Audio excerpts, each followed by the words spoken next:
On parle toujours de choc de compétitivité, mais moi je parlerais vraiment d'un choc d'attractivité. Comment faire en sorte de rendre attractifs des secteurs essentiels comme le vôtre? Alors il y a évidemment, vous l'avez dit, la sensibilisation, l'image du secteur. Il y a la formation, parce que ce sont des très beaux métiers. Et ces métiers, il faut effectivement les revaloriser, mieux les faire connaître.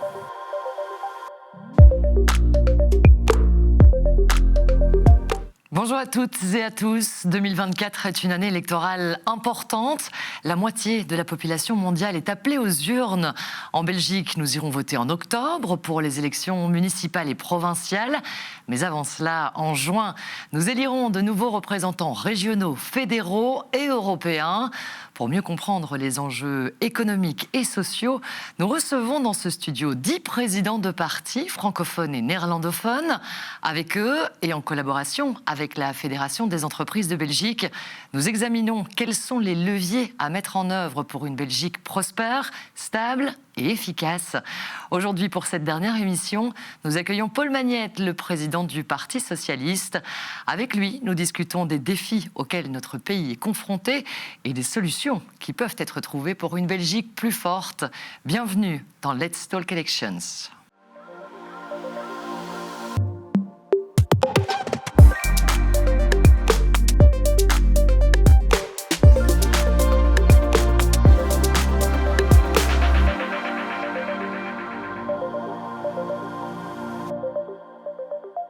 Monsieur Magnette, bonjour. Bonjour. Monsieur Timmermans, bonjour. Bonjour. Bienvenue donc sur ce plateau. Paul Magnette, c'est donc une année électorale, on vient de le dire, à 6 mois des élections fédérales entre autres. Comment vous vous sentez ?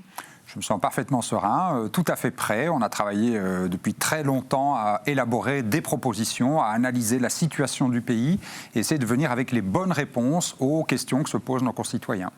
Monsieur Timmermans, CEO de la Fédération des entreprises de Belgique, c'est vrai que c'est déjà la dernière émission. On a régulièrement l'occasion sur Canal Z de parler un petit peu des défis auxquels sont confrontées les entreprises et surtout peut-être des solutions que vous essayez d'amener. Pourquoi vous avez choisi ce format pour parler de ces défis ? Mais parce que nous n'avons pas voulu organiser un grand débat où il y a 7 ou 8 ou 10 présidents de partis sur le podium parce que finalement, alors on a 5, 6, 7 minutes pour répondre à beaucoup de questions. Et on a quand même constaté qu'il y a beaucoup de défis du côté des travailleurs, du côté des entreprises, du côté des citoyens. Et donc on a voulu développer un format où le président de parti a l'occasion pendant à peu près 1 heure de développer ses points de vue et donc d'exprimer ses positions, ses attitudes, ses propositions vis-à-vis le monde des entreprises, entre autres, en disant voilà, c'est ça que nous voulons réaliser après les élections. Et d'après nous, c'est un format beaucoup plus riche parce qu'on parle de contenu et pas de quotes en 30 secondes.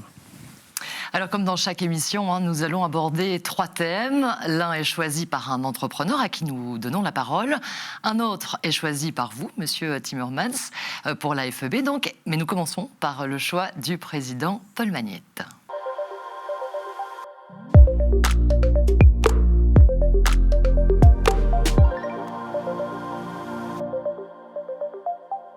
Alors Paul Magnette, le choix du thème que vous souhaitez aborder, c'est le pouvoir d'achat. Pourquoi ce thème ? Le pouvoir d'achat, c'est évidemment central pour les socialistes depuis toujours. Nous sommes le parti qui, depuis presque 140 ans, défend les travailleurs et défend donc aussi le fait que le travail soit correctement rémunéré. Quand on travaille, on doit pouvoir vivre dignement de son travail. Et donc ça, c'est évidemment pour nous un combat de toute éternité.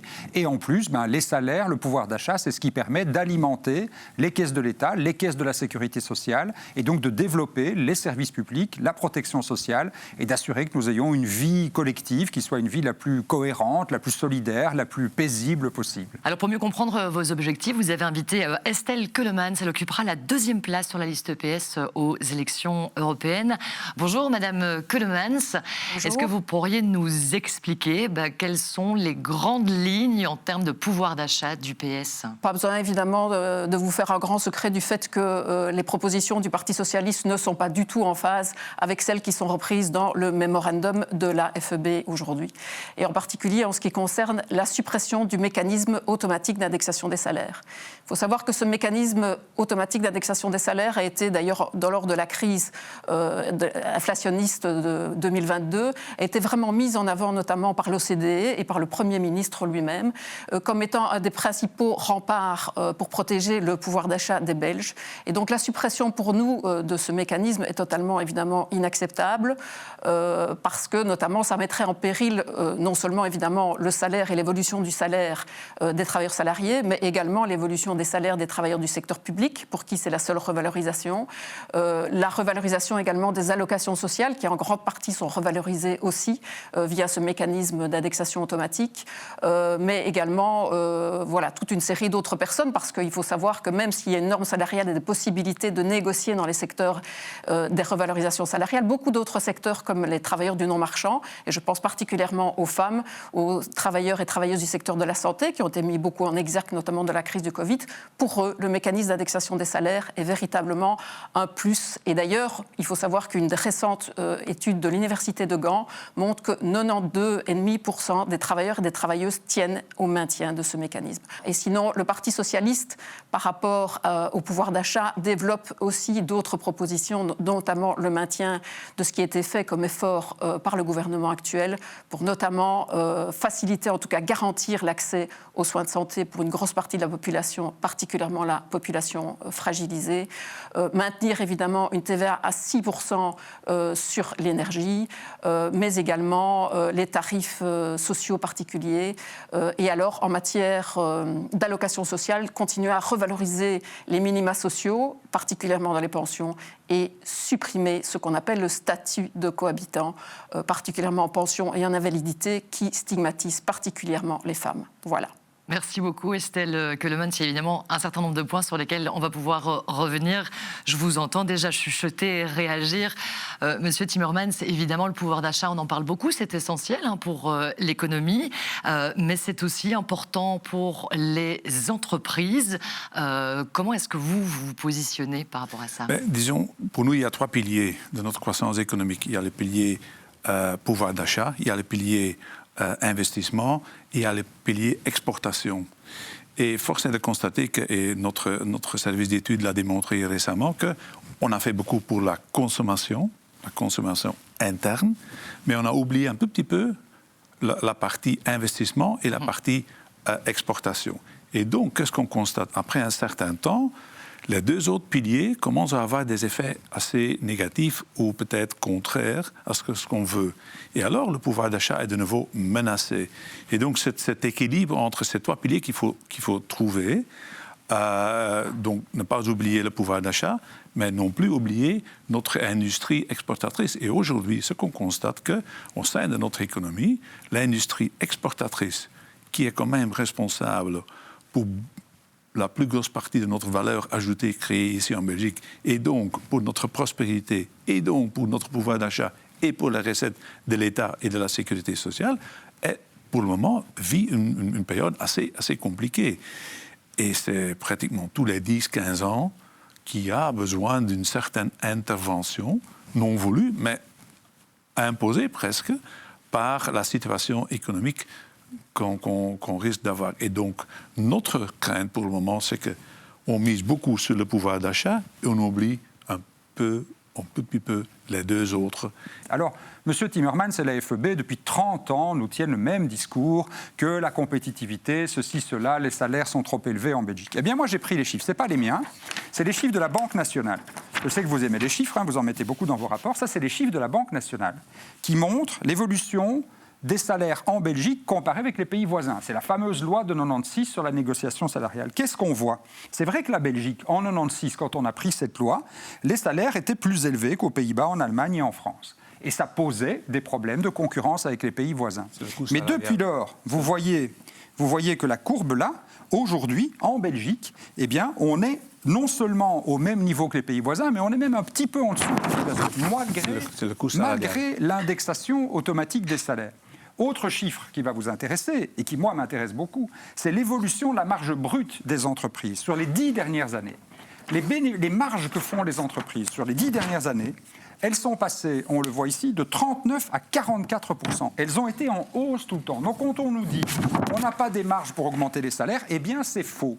Il y a de la marge pour augmenter les salaires. La réalité aujourd'hui, c'est que les entreprises, et les plus grandes en particulier, parce que les petites PME, je sais pour beaucoup sont en difficulté, mais elles sont très mal défendues par la Fédération des entreprises de Belgique. Elles ont heureusement d'autres organisations qui les défendent. Mais les grandes entreprises qui font d'énormes bénéfices distribuent à des CIO des salaires de 5 millions, 6 millions, 7 millions d'euros. Est-ce que vous vous rendez compte que des patrons de la chimie, d'AB InBev, de quelques autres, gagnent en un jour ce que leurs travailleurs gagnent sur toute l'année? Et puis on nous dit qu'il n'y a pas de marge. Et puis après on nous explique, parce qu'on va distribuer généreusement des dividendes à tous les actionnaires, mais il n'y a pas d'argent pour les salaires. Eh bien ça doit changer. Et croyez-moi, avec le Parti socialiste, ça va changer. Deux remarques. Je vous laisse réagir. Les deux tableaux que M. Magnette a montrés, le premier, ce n'est pas les salaires, mais c'est les coûts salariaux. Et heureusement qu'ils ont diminué, parce que ça veut dire que notre économie est devenue, depuis 1996, un peu plus compétitive. Et le deuxième graphique s'arrête à 2021. Et maintenant, on est de nouveau à un niveau de marge nette. C'est les derniers chiffres disponibles de la Banque nationale. Et que la Banque nationale va rendre disponible prochainement, et déjà rendu public. C'est en diminution, on est au même niveau qu'avant la crise. Mais ça, à part, c'est un débat. C'est un débat. Une réforme fiscale, vous êtes pour? Est-ce qu'on aura besoin d'une réforme fiscale? Oui. Il y a un beau document qui a été produit par le ministre des Finances, un Blauwdruk, mais malheureusement, les propositions faites lors du mois de l'année passée ne correspondaient pas à 100% à son Blauwdruk. Nous, en tant qu'employeurs, nous sommes d'accord avec les points de départ de ce Blauwdruk. C'était un bon exercice où il y avait un équilibre entre les différents éléments à mettre en avant. Réduction de l'impôt pour certaines catégories ciblées, OK, pas de problème. Est-ce qu'il faut le faire avec le bonus à l'emploi? C'est une technique, mais on peut le faire à travers des taux faciaux et autres. N'oublions pas une chose, on est en train de créer des pièges à l'emploi et des pièges à la promotion énormes. Moi, je suis le premier monsieur Timmermans à vouloir lutter contre les pièges à l'emploi. Et donc, c'était aussi le problème avec le relèvement du salaire minimum, parce que maintenant, on découvre ensemble avec les syndicats au CNT qu'il y a un problème de piège à la promotion. Et donc, c'est ça qu'il faut résoudre. Pour cette catégorie-là, le piège à l'emploi, le piège à la promotion est le plus gros problème. Nos propositions, M. Timmermans, vont exactement dans ce sens-là. Nous voulons revaloriser, en particulier, d'abord tous les salaires, permettre la négociation libre et non pas le carcan épouvantable qui a été mis en place par le gouvernement MR-NVA, le gouvernement précédent. Donc rendre de la liberté simplement de négocier des salaires, comme ça devrait toujours exister. Et à côté de ça, une réforme fiscale qui vise à augmenter de 300 € les bas et les moyens salaires. En plus, parce que là, dans ce cas-là, évidemment, c'est payé par l'ensemble de la collectivité et pas seulement par les entreprises. Et vous dites, les propositions ne correspondaient pas. Non, vous l'avez bien dit, c'est le MR qui a bloqué, simplement. C'est une formation politique qui a bloqué, probablement parce que vous leur avez demandé de le faire. Non. Mais la réalité, c'est que la seule manière d'obtenir une augmentation des bas et moyens salaires, c'est vrai que c'est normal que quelqu'un qui travaille, M. Timmermans, en grande surface, ou bien dans un secteur de nettoyage, qui est à 4/5e parce que malheureusement, on ne lui propose pas un temps plein, et qui a peut-être 1 700 € par mois, et qui voit que quelqu'un qui a un revenu de remplacement a la même chose, se dit mais pourquoi je vais travailler à 4/5e pour ne pas gagner plus que quelqu'un qui a un revenu de remplacement? Et donc oui, il faut pouvoir leur donner 300 € en plus par mois. Et pour ça, eh bien, il faut aller trouver l'argent là où il est, c'est-à-dire dans la taxation des plus-values, nous sommes le seul pays d'Europe pratiquement dans lequel les plus-values ne sont pas taxées. C'est pas par hasard si M. Bernard Arnault, l'homme le plus riche de France, s'est installé en Belgique, c'est pas pour le climat et le ciel belge, mais c'est parce qu'il bénéficie de règles fiscales qui lui permettent de ne pas payer d'impôts sur les plus-values. Il fait de l'argent avec l'argent et il ne paye rien. Eh bien, nous voulons taxer cet argent-là, cet argent stérile qui ne sert absolument à rien, et récompenser les travailleurs pour leur permettre de mieux vivre de leur travail. Alors on comprend bien, hein, là, évidemment, le pouvoir d'achat des consommateurs d'un côté, les coûts salariaux des entreprises de l'autre. Monsieur Timmermans, si vous aviez la solution, si on vous offre l'opportunité, pour vous, comment est-ce qu'on résout le problème à court terme ? De la problématique, la différence coût salarial, pouvoir d'achat. Pour le monde des entreprises, tout commence par une économie compétitive. On peut faire ce qu'on veut. Si on n'est pas capable d'exporter ses produits, si on n'est pas capable de vendre ses produits et ses services, il y a un problème. Et on le sait par le passé. Donc on peut nier le problème autant qu'on veut. Un jour, le problème viendra sur la table. Et donc, j'entends dire, M. Magnette, à juste titre, je veux des négociations libres, mais alors des négociations libres comme partout dans le monde. C'est ça notre propos. Quand vous avez un minimum à assurer et qui dépasse parfois 10-15%, on a perdu 5% de compétitivité. Ce n'est pas moi qui le dis, c'est la Banque nationale qui le dit. Et donc, il faut vivre avec ça. Et alors, on nous répond, dans 3 ans, ce sera résolu parce que les autres pays vont faire la même chose que nous. 1, je ne sais pas si ce sera le cas. Et 2, dans le passé, ça n'a jamais été le cas. Donc, on a perdu constamment de la compétitivité. Et pour une petite économie ouverte, qui dépend quasi entièrement de sa capacité de pouvoir exporter ses produits, c'est dangereux d'aller dans ce sens-là. Et donc, pour nous, formation des salaires libres, totalement libre, aucun problème. Si ce n'est pas libre d'un côté, ce ne sera pas libre de l'autre côté, parce qu'il y a toujours des contraintes à surmonter. Et deuxièmement, une réforme fiscale, oui, une réforme qui vise une réforme qui bat contre les pièges à l'emploi, qui diminue les taux de 40% à 30%, par exemple, et qui en général, mais les autres mesures. Ça veut dire que les gens qui ont des hauts revenus vont bénéficier d'une... On laisse finir M. Timmermans et je vous laisse réagir juste après. J'essaie de mettre un peu d'animation dans le débat, mais d'accord, allez-y. C'est bien d'avoir... Chacun son tour. Chacun son tour, et donc on se connaît assez bien. Donc moi, j'ai aucun problème qu'il y ait un peu de débat. Mais donner le signal aussi aux citoyens que le chiffre de 5%, c'est quand même un chiffre assez symbolique. Pourquoi payer plus de taxes que de 50%? Pourquoi payer plus de taxes que la moitié de l'année? C'est un symbole assez important à introduire dans une réforme fiscale. Monsieur Manet, je suppose que quand on parle compétitivité des entreprises et donc création d'emplois aussi, vous ne pouvez être que d'accord sur ce point-là. Mais il faut évidemment permettre aux vrais entrepreneurs. Moi, j'ai le plus grand respect pour les vrais entrepreneurs, ceux qui prennent des risques, qui investissent, qui engagent, qui créent de l'activité économique. Il faut leur permettre de le faire. Mais quand on voit la situation de notre pays, la réalité, c'est qu'une énorme partie de la valeur, c'est simplement de l'argent qui produit de l'argent. Ce n'est pas de l'économie réelle. On est dans un capitalisme ultra-financier où les gens qui ont de l'argent spéculent en bourse, gagnent encore un peu plus d'argent et là-dessus ne payent à peu près rien. Simplement, on achète, on vend des actions toute la journée, on paye 0%. Par contre, si on se lève et qu'on va travailler, on paye 40%. Eh bien, ça ne va pas. Même chose entre les entreprises elles-mêmes. Il n'y a aucune justice. Une petite entreprise, une PME, va payer en moyenne un impôt des sociétés d'une 20%. Les multinationales dans notre pays, grâce à toutes les niches fiscales qu'elles ont négociées de tous les côtés sous les gouvernements de droite, payent souvent 0% ou 1 ou 2% seulement d'impôt des sociétés. C'est très injuste. Ça veut dire que la charge qui pèse sur les PME, qui représentent quand même plus des 2/3 des emplois. La charge qui pèse sur les PME est beaucoup trop lourde à cause du fait que les multinationales ne payent pas suffisamment d'impôts. Et donc ça, on doit aussi pouvoir le corriger. On va conclure. Un chiffre, il y a à peu près 250 000 sociétés qui payent de l'impôt des sociétés.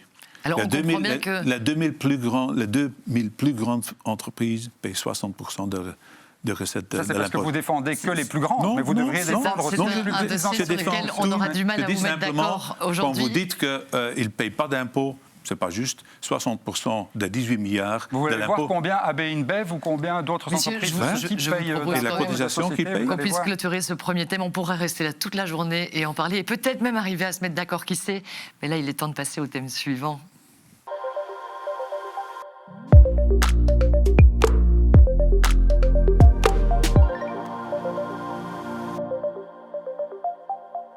Et pour cette deuxième partie de notre débat, j'ai le plaisir d'accueillir sur ce plateau Thomas Corrier. Bonjour Thomas. Bonjour. Vous êtes le CEO de TS Construct, une PME spécialisée dans la construction en bois. Vous présidez aussi la Fédération de la construction M-Build. Alors nous allons parler avec vous marché du travail, pénurie de main-d'œuvre et fin de carrière. Pour résumer d'abord, quelle est la situation actuelle dans la construction? Est-ce que c'est facile de trouver des candidats? Je dirais, ça dépend un peu des secteurs. Personnellement, par exemple, au niveau de mon entreprise, on a des demandes de jeunes menuisiers, de jeunes ingénieurs qui veulent travailler dans le durable, qui veulent travailler dans le bois. Donc c'est beaucoup plus facile. Par contre, on a aussi des maçons, et là, c'est pas une sinécure, on n'en trouve plus. Il y a vraiment un gros problème d'image dans le secteur. On a un problème tous les parents veulent que leurs enfants fassent des études universitaires, tous les parents veulent les mettre sur un piédestal et finalement, on se rend compte que les métiers manuels sont un peu mis de côté, malgré toute l'image qu'on essaie d'en donner, mais le secteur a une très mauvaise image. Alors comment on fait dans ce contexte pour attirer de nouveaux candidats ? Mais je dirais le secteur fait des campagnes assez... notre organe paritaire, le constructif, a lancé une campagne de 10 millions d'euros sur 10 ans pour justement attirer les jeunes. On sent qu'il y a une petite prise de conscience quand même d'une partie des jeunes. Ils vont dans les festivals, ils vont dans toutes sortes d'activités pour attirer les jeunes dans le secteur. Mais malgré que le secteur ait les salaires manuels les mieux payés après la chimie et le pharmaceutique, on ne parvient pas à dégager beaucoup de jeunes. Mais il y a un tout petit mouvement grâce à ces campagnes qui arrive et je dirais c'est ça qui fait que on a aujourd'hui une toute petite relance, mais il faut continuer à y travailler sur les années qui arrivent parce que c'est vraiment une nécessité de valoriser les métiers manuels. Monsieur Menette, un exemple tout à fait concret ici, un secteur qui recrute, qui paye bien et qui pourtant a énormément de mal à attirer de nouveaux candidats. Quelle solution on a à ça ? Alors c'est vrai, je sais que le secteur de la construction qui est un très beau secteur, on a tous besoin de bâtiments, on a un besoin énorme de rénovation avec les défis climatiques qui sont devant nous, que ce secteur a un grand besoin de main-d'œuvre. Maintenant, le problème des pénuries, c'est un problème qui devient un problème presque généralisé.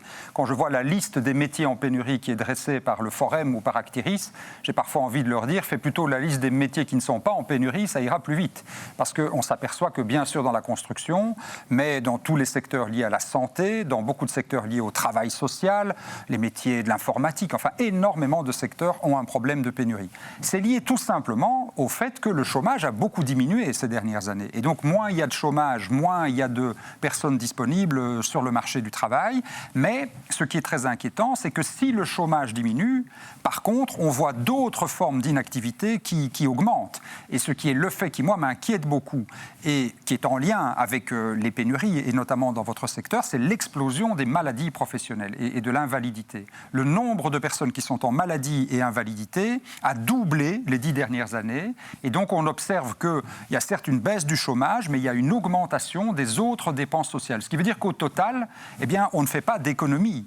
Et donc là, c'est une vraie réflexion à avoir, je crois, autour de ce qu'on peut appeler un vrai choc d'attractivité. Comment est-ce qu'on parle toujours de choc de compétitivité, mais moi, je parlerais vraiment d'un choc d'attractivité. Comment faire en sorte de rendre attractifs des secteurs essentiels comme le vôtre. Alors, il y a évidemment, vous l'avez dit, la sensibilisation, l'image du secteur. Il y a la formation, parce que ce sont des très beaux métiers. Les métiers de la construction sont devenus des métiers de plus en plus complexes. Être chauffagiste ou électricien, aujourd'hui, sont des métiers qui demandent des compétences extrêmement élevées. Ce sont des métiers passionnants. Et ces métiers, il faut effectivement les revaloriser, mieux les faire connaître. Puis je crois que la construction souffre, et ce n'est pas nouveau, d'un problème énorme qui est lié à l'Europe, c'est le détachement des travailleurs. Je ne suis évidemment pas contre le détachement des travailleurs, que des travailleurs polonais ou portugais ou autres veuillent venir travailler en Belgique, c'est très bien. Les salaires que vous allez payer sont les mêmes que pour les salaires des travailleurs qui sont résidents en Belgique, mais le problème, c'est que la directive européenne qui organise ce système prévoit que les cotisations sociales sont payées dans le pays d'origine.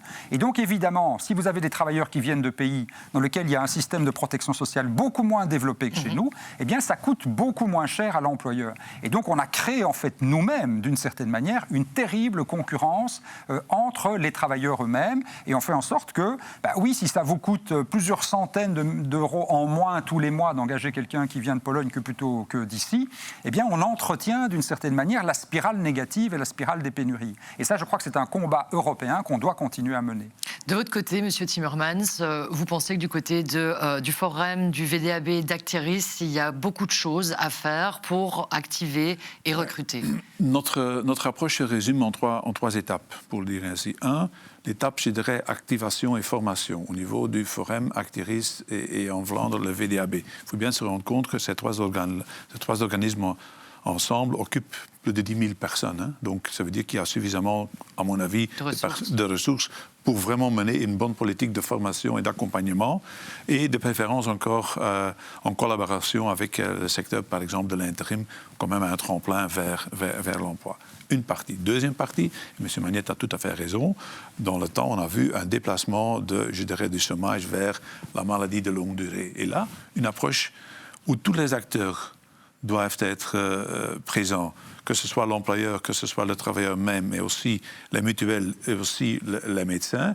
Je pense que là, une approche globale, un pacte global entre ces stakeholders, ces parties prenantes, est absolument nécessaire. Et n'est pas uniquement dire c'est le problème de l'employeur, ou c'est le problème du travailleur, ou c'est le problème du mutuel, ou c'est le problème du médecin. Non, une approche globale visant et responsabilisant ces quatre parties. Et troisièmement, je pense qu'à terme, est-ce que c'est maintenant, est-ce que c'est dans quelques années, voire même dans 5 ou 6 ans, une sorte de migration intelligente sera absolument nécessaire. Il faut bien se rendre compte, notre démographie évolue de la façon suivante. Il y a à peu près 100 personnes qui quittent le marché du travail parce qu'ils partent en pension ou pré-pension ou autre par an. Il y a seulement 82 personnes jeunes qui les remplacent. Donc, il ne faut pas être un génie, mais un jour, on aura un problème. Et donc, la solution, c'est quoi ?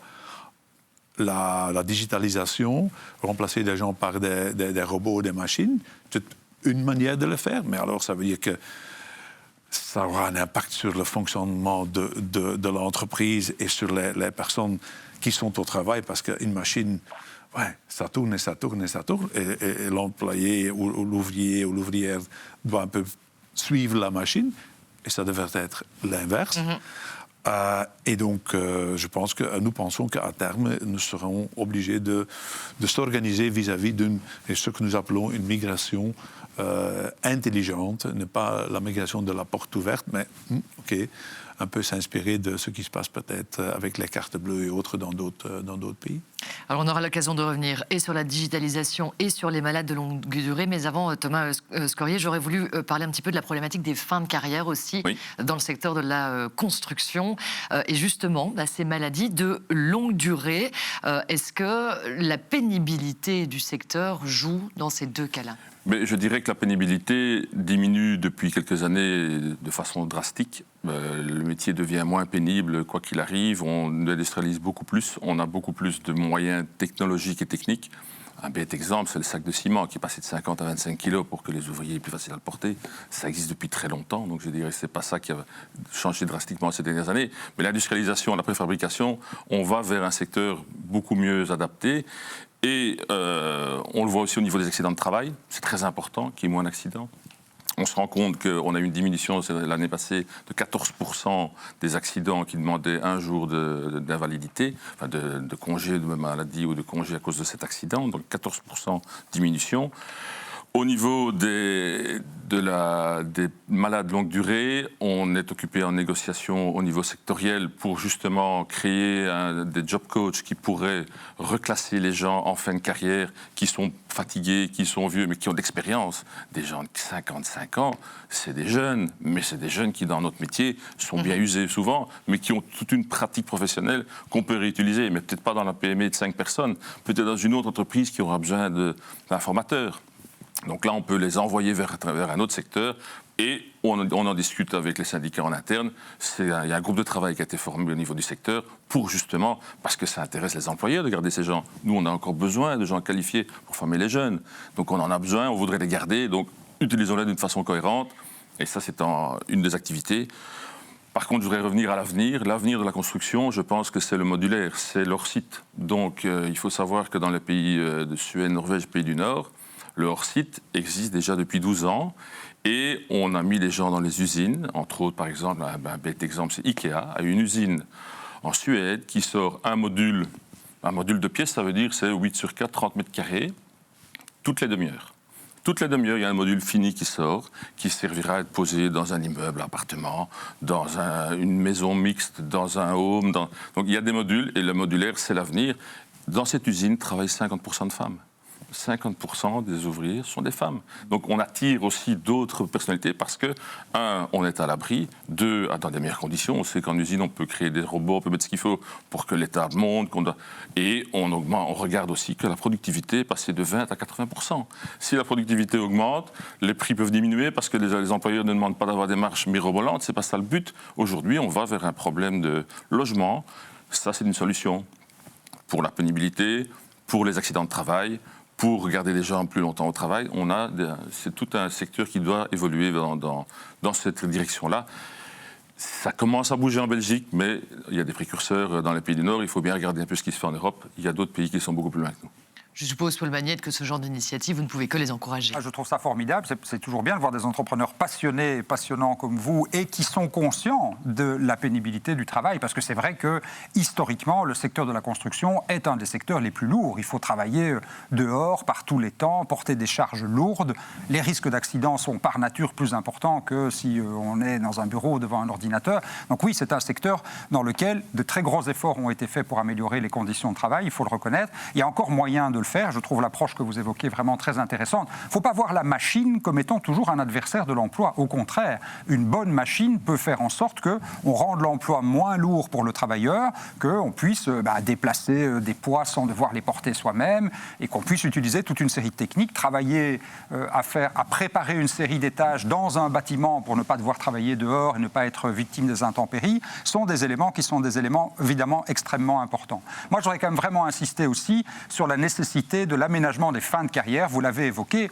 On n'a pas la même forme, et c'est normal, c'est la nature, à 60, à 58 ans qu'à 30 ans. Et en particulier dans des métiers qui demandent beaucoup d'investissements et beaucoup d'efforts physiques aussi, comme les métiers de la construction. Et donc on doit travailler là-dessus dans une optique préventive. Parce que dire c'est pénible, donc on va partir plus tôt, ça ne va pas arranger le système. Il faut faire de la prévention pour que les tâches deviennent moins pénibles. Et je crois, moi, que la réduction progressive du temps de travail est aussi une piste vraiment très très prometteuse. Quand on a 30 ans, on a plein de force, plein d'énergie, on peut travailler sans compter ses heures, je l'ai fait aussi. Quelques 20 ans ou 25 ans après, ça devient plus compliqué. Et donc on voit beaucoup d'entreprises publiques, non marchands, mais aussi privées, qui se sont inscrites dans une logique de réduction progressive du temps de travail. Moi, je l'ai fait de manière pionnière à la ville de Charleroi, parce que je voyais que mes travailleuses, parce que ce n'était pratiquement que des femmes, des services de nettoyage, après 60 ans, vous savez, c'est lourd, de toute la journée, manipuler les outils, se pencher. Alors, beaucoup avaient des problèmes articulaires, des problèmes de dos, des problèmes de maux de tête, etc. Et donc, on a mis en place la semaine des 4 jours payés 5 jours pour réduire le temps de travail à partir de 60 ans dans les fonctions les plus pénibles. Les fossoyeurs, vous savez, c'est aussi des tâches qui sont vraiment très très lourdes et leur permettent d'avoir un week-end de 3 jours. Et du coup, on observe que, évidemment, quand on a un week-end de 3 jours, on est mieux reposé. Et quand on est mieux reposé, il y a moins d'accidents, il y a moins de maladies et on peut encore donner vraiment le meilleur de soi-même. Et je ne dis pas qu'il y a une formule qui doit s'appliquer de manière identique dans tous les secteurs. Mais ce que je vois et qui est très intéressant, c'est que dans les communes, dans les secteurs non marchands, soutenus par Christy Montréal en Wallonie notamment, mais dans des entreprises privées aussi, on innove et on invente. J'ai été visiter il n'y a pas très longtemps Auto 5. C'est un secteur aussi, le secteur automobile et de la maintenance. Vous savez, quand il faut porter des roues, des pneus qui pèsent 20-30 kilos, boulonnés, tout ça à moitié dans le froid, etc. C'est quand même aussi des métiers assez pénibles. Eh bien, ils ont eux aussi décidé de réduire le travail à partir de 55 et de 60 ans, sans perte de salaire, ce qui permet, il y a des dispositifs d'aide, la loi Di Rupo Van de la Note permet d'aider aussi l'employeur, ça permet à ces personnes de continuer à travailler, mais en étant en bonne santé et de pouvoir, quelques années plus tard, profiter d'une retraite bien méritée en bonne santé. Ça, je pense que c'est vraiment des pistes qu'on doit creuser davantage si on veut améliorer le taux d'emploi et retenir les travailleurs qui sont là. Je voulais aussi m'arrêter un instant sur ces malades de longue durée dont on a déjà à peu près tous évoqué, 1,5 million quasiment maintenant, un chiffre qui va encore augmenter. Du côté de la société, ça coûte très cher, et du côté des entreprises, évidemment, c'est quand même un fléau pour les patrons. Quelle solution il y a du côté des les partenaires sociaux au sein du CNC, le Conseil national du travail, ont déjà fait un travail remarquable. C'est-à-dire qu'ils se sont mis d'accord sur comment sensibiliser davantage sur ces problématiques, comment travailler ensemble sur ces problématiques. Donc je pense que c'est un élément qu'il faut prendre en compte. Et deuxième élément, comme je viens de l'évoquer, il faut que les 4 parties se mettent autour de la table et se mettent d'accord sur un plan global, une approche globale. Employeurs, travailleurs, mutuelles, médecins. Récemment, j'ai reçu un mail d'un chef d'entreprise d'une petite PME qui me disait « Je reçois maintenant un certificat médical pour mon collaborateur qui sera absent pendant une très longue période et je découvre que ce certificat médical a été signé par un médecin qui habite plus de 100 km de son domicile. » quand même extraordinaire qu'on se déplace 100 km pour aller chercher un certificat médical pour être absent pendant quelques semaines ou voire même quelques mois. Donc, je ne veux pas dire que ça arrive tous les jours, mais quand on me signale ce type de comportement, ça interpelle beaucoup de chefs d'entreprise. Et donc, pour nous, ces 4 parties doivent se mettre ensemble. Également, les mutuelles, ils ont un rôle très important à jouer. Ils ont reçu 20 ou 30 ou 50 collaborateurs en plus pour combattre ces malades de longue durée. OK. Est-ce que ça a vraiment fonctionné ou pas? Est-ce que c'est la bonne approche? Est-ce que c'est suffisamment responsabilisant? Des questions qu'il faut se poser. Et arrêtons, j'ai remarqué ça ces derniers temps quand même un peu trop, arrêtons de dire c'est la faute de l'un, c'est la faute de l'autre. Non, si on peut parler d'une faute, c'est la faute de tout le monde. C'est la faute des 4 parties prenantes que je viens d'évoquer. Et trouvons au début de la législation prochaine, rapidement, entre ces 4 parties prenantes, je pense qu'on est capable, à travers la concertation sociale et avec les ministres responsables du dossier, de trouver un accord. Je pense qu'il faut quand même aussi dire qu'il y a des bons et des moins bons employeurs. Moi, je le vois dans beaucoup de secteurs. Je le vois dans le secteur du nettoyage, par exemple. Pour les 4 je le vois dans le secteur des maisons de repos privées où des travailleuses me disent on est mis sous une pression épouvantable. Là, ce n'est pas forcément une pénibilité physique, mais c'est une pression psychologique constante. Quand vous choisissez de travailler dans une maison de repos, de vous occuper de personnes âgées, vous faites ça parce qu'en général, vous avez un grand cœur et que vous avez de l'affection pour ces métiers qui sont des très très beaux métiers. Mais qu'on vous dit, attention, la toilette, c'est maximum 5 minutes. Il faut vite aller nourrir madame, ça ne doit pas mettre plus que 4 minutes. Maintenant, avant, on leur demandait de mettre leur manteau eux-mêmes parce que voilà, c'est un petit exercice quand on est âgé, ça maintient en forme. Maintenant, non, on doit vite lui mettre son manteau pour vite aller faire la promenade et gagner du temps. Rentabilité, profit. Eh bien, c'est ça qui amène des travailleuses et des travailleurs à craquer, tout simplement, psychologiquement. D'abord, à se dire, mais c'est pas pour ça que j'ai choisi de faire ce métier. J'ai choisi de faire ce métier parce que j'aime les gens et j'ai envie de les aider. Et tout d'un coup, je me retrouve là à être mis sous pression pour que le patron puisse faire toujours plus de profit. Eh bien, ça ne va pas. Et donc, on doit, et c'est ce qu'on a mis en place aussi avec le ministre de la Santé, Frank Van den Broek, pouvoir dire, les entreprises qui créent beaucoup plus de malades et d'invalides que la moyenne, ceux-là, il faut les avoir dans le collimateur et il faut les sanctionner. Alors, vous parliez, tous les employeurs ne sont pas nécessairement bons. Je vais me tourner vers un employeur, entre autres. Et vous, comment vous faites face à cette problématique, soit des malades de longue durée, soit des postes vacants que vous ne parvenez pas à combler? Quelles sont les pistes que vous explorez? Je dirais, on a beaucoup de chance, c'est qu'on a peu de malades de longue durée, mais j'en ai 2-3 quand même. Sur maintenant les 30 ans que ma société existe pratiquement, il m'en reste 2-3 qui sont toujours là. C'est des gens qui ont 57, 58, presque 60 ans, qui ont travaillé toute leur vie. Et entre autres, un de mes chefs, qu'est-ce qu'il faisait quand il y avait une poutre un peu trop lourde? Il montait lui-même sur l'échelle avec la poutre sur son dos. Et donc, c'est des choses qui se sont abîmées, c'est vrai. Mais d'autre part, je pense aussi qu'il y a une question de motivation et d'esprit d'équipe dans une entreprise. Les malades, c'est aussi une question d'éthique et de voir comment on travaille avec les gens. Si les gens se sentent bien, ils sont moins malades. Ça, c'est une première chose. Mais ce n'est pas toujours évident. On a toujours des tirs au flanc qui vont chercher le certificat ou qui vont faire ce qu'il ne faut pas. Mais quelque part, je dirais aujourd'hui, dans notre conjoncture, les jeunes, moi j'ai une équipe très très jeune, avec des jeunes motivés, qui sont vraiment contents d'être là. Mais on ne peut plus diriger, on doit manager pour qu'ils aient envie de venir travailler, qu'ils aient envie de le faire comme il faut. Donc c'est très compliqué, c'est beaucoup plus difficile qu'avant, je pense. Ça demande tout un apprentissage tout à fait différent. Et il faut se remettre en question comme employeur, oui, parce que c'est pas facile. Ça, merci beaucoup, Monsieur Scorier. En tout cas, on va clôturer ce thème sur ces mots. Merci pour votre contribution. On a du pain sur la planche et encore un autre dossier qui nous attend. Un bon gros morceau, c'est celui de la recherche et développement.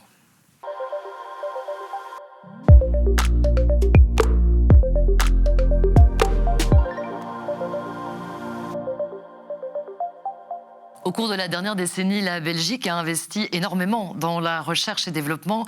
C'est même l'un des leaders européens en la matière. Et l'ambition ne s'arrête pas là, puisque d'ici à 2030, l'objectif est de rejoindre les leaders mondiaux. Alors, n'est-ce pas un petit peu illusoire? Nous avons demandé l'avis de Pauline Demarken, attachée du Centre de compétences entrepreneuriales numériques et innovants de la FEB. Alors, Pauline, est-ce qu'on n'est pas un petit peu trop ambitieux? Le défi est de taille, mais il est réalisable si nous remplissons un certain nombre de conditions. Comme vous l'avez si bien dit, nous figurons aujourd'hui parmi les leaders européens en matière de recherche et de développement.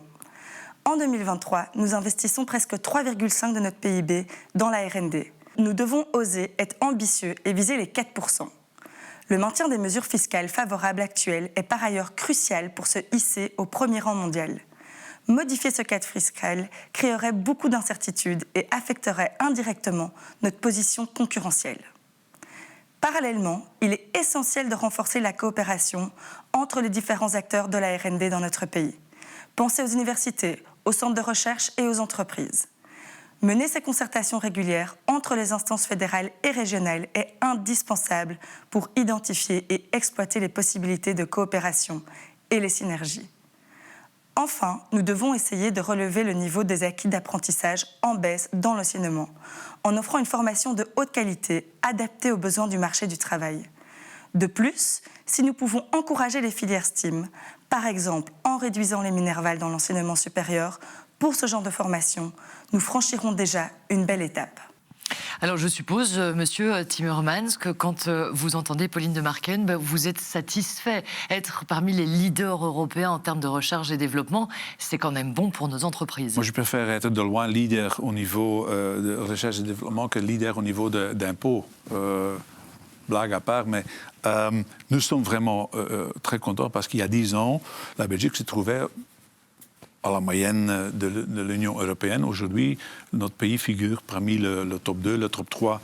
Donc c'est une très bonne chose. En plus, c'est nécessaire, c'est très important pour notre économie parce qu'on n'a pas de l'énergie, on n'a rien sauf nos têtes et nos cerveaux. Savoir. Et en plus, quand je vois les emplois créés dans ce secteur-là, ce sont des emplois bien rémunérés. Donc ça veut dire un salaire net important, mais aussi des recettes supplémentaires ou importants pour les caisses de l'État. Et troisièmement, et pour moi peut-être le plus important, ça nous met sur la carte du monde. Prenons les vaccins qu'on a développés ici. On a pu les développer parce que depuis 10 ans, on mène une politique renforçant la recherche et développement, entre autres dans ce secteur-là, et ça nous a mis sur la carte du monde dans le cadre du Covid. Donc, pour moi, recherche et développement, c'est devenu presque un produit d'exportation. Et donc, nous sommes vraiment demandeurs que du côté, dans la réforme fiscale, qu'on ne touche pas au soutien aux recherches et développement. On a eu ces derniers mois, ces derniers temps, quand même pas mal d'idées qui ont été soulevées par l'un et l'autre. Je pense que c'est très, très, très risqué, c'est très inapproprié vu les conséquences, les retombées qu'on peut réaliser dans ce domaine-là. Donc oui, la réforme fiscale, important, mais soutenons davantage dans ce cadre-là notre recherche et développement. Paul Magnette, votre secrétaire d'État Thomas Dermine s'exprimait dans la presse justement sur la fierté de la Belgique par rapport à ses dépenses en recherche et développement et ce positionnement, des efforts à poursuivre. Et pourtant, le PS voudrait instaurer un mécanisme de juste retour des résultats. Qu'est-ce que c'est ? Je dis toujours, l'innovation et la recherche, c'est les investissements de demain et c'est les emplois d'après-demain. Et donc, il faut vraiment les définir. Ce qu'on dit simplement, nous, c'est que l'argent public qu'on utilise pour ça doit être bien utilisé. Moi, il y a 10 ans, avant Thomas Dermine, qui fait un travail formidable, j'étais ministre en charge de la politique scientifique et j'ai augmenté les réductions de précompte professionnel pour les chercheurs, pour permettre aux chercheurs, tous les chercheurs, des entreprises, des autorités publiques, mais aussi évidemment des universités, d'en bénéficier et donc de soutenir soutenir la recherche. On l'a passé à 85% et j'étais très heureux de pouvoir apporter ce soutien complémentaire. Mais je vois aussi les rapports. Et donc je vois le rapport du Bureau fédéral du plan, je vois le rapport de la Cour des comptes qui nous disent certaines mesures sont plus efficaces que d'autres. Or, ces dépenses, elles ont beaucoup augmenté ces dernières années. Il faut quand même voir qu'on est passé, il y a une dizaine d'années, d'à peu près 500 millions de dépenses par an à près de 3 milliards de dépenses aujourd'hui pour soutenir la R&D. Donc, c'est très bien, mais j'entends toujours la FEB dire on dépense trop, on dépense trop. Ici, vous voyez qu'on a une explosion de dépenses extrêmement importante. Je suis prêt à la soutenir, mais je veux être sûr que ce soit efficace. Et donc, ce que nous disent les rapports, par exemple, de la Cour des comptes, c'est que oui, la déduction pour investissement, ça, c'est quelque chose qui est efficace. Parce que si une entreprise décide d'acheter des machines, de l'équipement scientifique, etc., eh bien, c'est vraiment pour faire de la recherche, c'est vraiment pour essayer d'améliorer son activité. La réduction de précompte professionnelle aussi, parce qu'on a besoin de matières grises, on a besoin de chercheurs, on a besoin de scientifiques pour porter cette recherche. Par contre, il y a d'autres mesures de crédit d'impôt, notamment, qui sont moins efficaces, qui ont moins d'effet retour en matière d'efficacité de la recherche et développement et donc de la création d'emplois. Moi, je demande simplement que les 3 milliards de dépenses tous les ans, c'est la moitié du budget du chômage, quand même, il faut s'en rendre compte, les 3 milliards qu'on dépense tous les ans pour soutenir les recherches et développement, très bien, mais ça doit être efficace et qu'on assure que la dépense soit efficace et produise vraiment des résultats en matière d'emploi. De votre côté, Peter Timmermans, il y a aussi quelque chose à faire du côté de l'enseignement et pourquoi pas prioriser finalement l'innovation et les sciences dans l'enseignement. Oui, c'était une idée qui a été soulevée par pas mal de membres à la FEB, c'est de dire, voilà, OK, si nous voulons vraiment encourager le STEM, Science, Technology, Engineering and Mathematics, si on veut vraiment encourager ces branches-là, pourquoi pas dire, voilà, les jeunes qui veulent suivre ces cours-là au niveau, je dirais, de l'enseignement supérieur, pourquoi pas diminuer un peu les minervales dans ce cas-là, pour vraiment donner le signal qu'il y a là des opportunités et oui, des opportunités à l'avenir aussi pour trouver des emplois dans ce secteur-là. Et comme M. Mendet l'a dit, très, très, très, très, très important pour la prospérité dans notre pays, parce que ce sont des emplois bien rémunérés, ça apporte beaucoup de choses à notre pays. Donc, c'est une idée que certains ont soulevée et que je trouve en soi une idée à creuser. Je pense que là, on pourrait arriver à mettre tout le monde d'accord autour de la table parce que pour le PS, l'enseignement, c'est quand même une valeur fondamentale. C'est depuis toujours. On a défendu l'école laïque, gratuite et obligatoire depuis presque 150 ans. Donc évidemment, ça reste pour nous l'enseignement. L'école, c'est le joyau des joyaux. C'est à l'école qu'on apprend à développer toutes ses facultés, à s'épanouir, à construire son sens social. Et on voit bien dans les chiffres, malheureusement, que celles et ceux qui n'ont pas pu poursuivre une scolarité ont beaucoup plus de mal à trouver un emploi. Si aujourd'hui, vous faites des études supérieures en Belgique, vous avez 86% de chances de trouver un emploi dans les quelques mois qui suivent la fin de vos études. Si par contre vous vous êtes arrêté au milieu des études secondaires, vous n'avez même pas 50%. Et ça, c'est autant en Flandre d'ailleurs qu'en Wallonie et à Bruxelles, donc ce n'est pas une question régionale. Ça veut dire qu'il faut continuer à porter la formation, pas seulement universitaire. Moi, je pense que les métiers techniques et professionnels sont fondamentaux. Ce sont de très beaux métiers, de plus en plus complets en termes de tâches, de moins en moins pénibles sur le plan physique et avec aussi de belles rémunérations. Beaucoup de gens qui peuvent se lancer comme indépendants et qui ont une très grande liberté d'organisation de leur vie et de leur travail. Donc il faut continuer à valoriser effectivement ces métiers-là. J'aimerais qu'on aille beaucoup plus loin aussi dans l'alternance. On voit en Allemagne, mais on voit aussi même en Wallonie, dans la partie germanophone, dans la communauté germanophone, que les entreprises qui organisent l'alternance, c'est-à-dire qui disent je vais prendre un étudiant qui est inscrit dans une école technique et professionnelle et il va venir faire 10, 15, 20 heures par semaine dans l'entreprise pour se former à la fois sur le plan théorique et sur le plan pratique et commencer à développer toutes ces facultés, c'est ce qui donne le meilleur taux d'insertion à l'emploi. Donc ça fait longtemps qu'on le dit, malheureusement. Quand j'étais ministre-président wallon, j'avais essayé de convaincre le patron de l'Union wallonne des entreprises de l'époque de doubler le nombre d'étudiants inscrits en alternance, ce qui n'était pas un objectif inatteignable. Je constate que malheureusement, on n'y est toujours pas près d'une dizaine d'années plus tard. Et ça, vraiment, je le regrette. Je crois qu'il y a beaucoup de gains pour toutes les parties à faire en faisant de l'alternance et de la valorisation des métiers techniques et professionnels vraiment une excellence dans notre pays. Alors l'enseignement pourrait être un thème à part entière et on pourrait y passer encore de nombreuses heures, mais revenons sur la recherche et développement. On peut encore renforcer, Peter Timmermans, cette recherche. D'abord, la formation en alternance, je trouve ça une très bonne idée. Et donc, je ne sais pas non plus pourquoi ça n'avance pas ou ça avance si lentement. Donc, certainement un chantier à crever. 2 éléments que je voudrais encore, en guise de conclusion, ce n'est pas une conclusion, mais quand même on a eu cette discussion sur le 5G, par exemple. Ça a duré des années. Bruxelles, c'est la ville capitale de l'Europe. C'est presque la dernière capitale de l'Europe qui va avoir un règlement sur le 5G.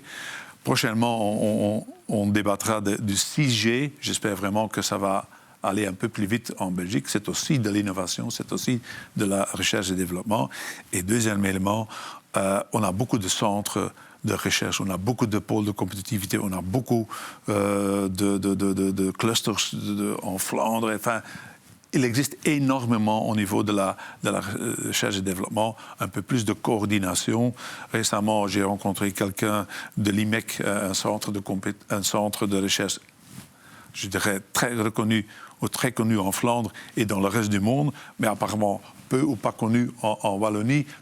Et ça commence maintenant parce qu'on a dû prendre une initiative pour mettre un peu, enfin, pour avoir la possibilité de faire un peu plus de publicité pour IMEC en Wallonie et vice-versa. Je suis convaincu qu'il y a des centres de recherche et de développement en Wallonie qui sont peut-être très utiles pour la Flandre ou pour Bruxelles. Donc cette coordination de ce domaine-là, c'est aussi nécessaire. Messieurs, nous arrivons au terme de cette émission. Paul Magnette, Peter Timmermans, merci en tout cas pour ce débat et toutes ces idées. Mesdames, Messieurs, merci de nous avoir suivis pendant ces 10 semaines de Let's Talk Elections. L'ensemble de ces émissions sont à voir et à revoir sur le site de Canal Z. Au revoir.